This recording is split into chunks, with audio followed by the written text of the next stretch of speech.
తెలంగాణ ప్రభుత్వం September 17ను జరపకపోవడం సిగ్గుచేటన్నారు BJP జాతీయ అధ్యక్షుడు అమిత్ షా.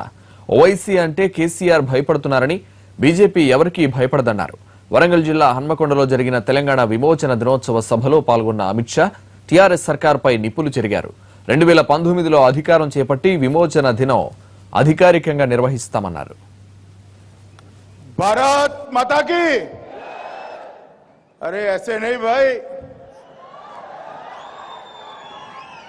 जरा जोर से बोलना पड़ेगा. केसीआर के कान तक पहुंचे, मुक्ति दिन मनाना पड़ेगा. బీజేపీ అధ్యక్షుడు అమిత్ షా కేసీఆర్ పై మాటలు దాడి చేశారు. హనుమకొండలో ఏర్పాటు చేసిన తెలంగాణ విమోచన దినోత్సవ సభలో పాల్గొన్న ఆయన రాజకీయంగా తీవ్ర వ్యాఖ్యలు చేశారు. ఓవైసీకి ఎందుకు భయపడుతున్నారంటూ ప్రశ్నించారు. సెప్టెంబర్ 15ని చారిత్రక సందర్భాన్ని గుర్తు చేస్తూ ప్రసంగాన్ని ప్రారంభించారు అమిత్ షా. నిజాంపై పోరాటం చేసిన యోధులందరికీ తలవంచి నమస్కరిస్తానంటూ ప్రసంగం ప్రారంభించారు. సర్దార్ పటేల్ వీరత్వం కారణంగానే నాటి నిజాం నవాబ్ భారత సైన్యం ముందు తలవంచారన్నారు షా. मैं मेरी दाई और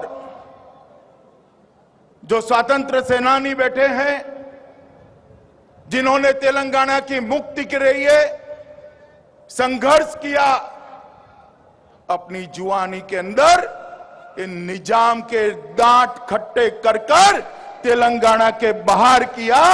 ये सभी स्वतंत्र वीरों को मैं सत सत प्रणाम करता हूं. తెలంగాణ ప్రజల మనోభావాలు కేసీఆర్ అర్థం చేసుకోవట్లేదని మండిపడ్డారు.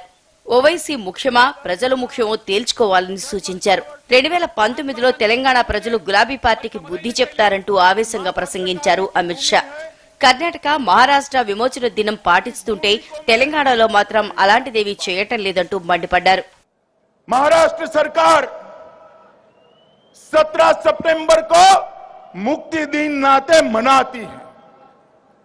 कर्नाटक सरकार मुक्ति दिन नाते मनाती है, मगर तेलंगाना के मुख्यमंत्री केसीआर को मुक्त दिन मनाने में शर्म आती है. मित्रों, शर्म आती है.